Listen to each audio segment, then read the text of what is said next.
Hello everyone, আজকে চলে আসলাম নতুন একটি ভিডিও নিয়ে। আজকে আম্মু বাজার থেকে পেয়ারা এনেছে, কিন্তু কাসুন্দি আনতে ভুলে গিয়েছে। তাই আম্মু আমাকে সন্ধ্যার দিকে একটা ছোট্ট সারপ্রাইজ দিল। সারপ্রাইজটা ভিডিওর শেষে তোমরা জানতে পারবে, তাই ভিডিওটা তোমরা শেষ পর্যন্ত দেখো। যাই হোক, এই সুন্দর বৃষ্টির ওয়েদারে আমরা পেয়ারা মাখা বানাবো। খুব সিম্পল ওয়েতে আমরা পেয়ারা মাখাবো। তারপর আম্মু ভালো মতো পেয়ারাগুলো ধুয়ে একটি পাত্রে নিয়ে নিল। প্রথমে নিয়ে নিলাম কাঁচামরিচ, লবণ, সামান্য চিনি, শুকনা মরিচের গুঁড়া আর বিট লবণ। একে একে পেয়ারা মাখানোর সব মশলা দিয়ে ভালো মতো পেয়ারাটি মাখিয়ে নিল।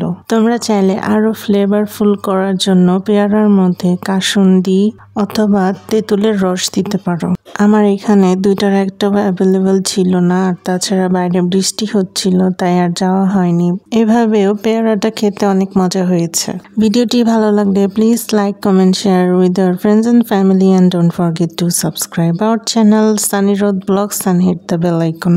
অনেকদিন ধরেই আমার ফ্রেঞ্চ ফ্রাই খেতে খুব মন চাইছিল, কিন্তু বৃষ্টির জন্য আর বাইরে যাওয়া হচ্ছিল না। তাই আম্মু সেদিন সন্ধ্যায় আমাদের জন্য বিগ ফ্রাইস বানিয়ে দিল। 1 ঘন্টার মতো আলুগুলো সোক করার পর স্বাদ মতো লবণ ও মরিচের গুঁড়া দিয়ে ভালোভাবে ম্যারিনেট করে ভেজে নিল। তারপর উপরে বিট লবণ, চিলি পাউডার দিয়ে আবার মাখিয়ে নিল। টোটাল 5 প্লেটের মতো ফ্রেঞ্চ ফ্রাই হয়েছে। আর এই সময়টা লোডশেডিং এর কারণে আমাদের কিছু ক্লিপস মিসিং আছে, তার জন্য দুঃখিত। সবাই ভালো থাকবে। ওকে, টাটা, বাই।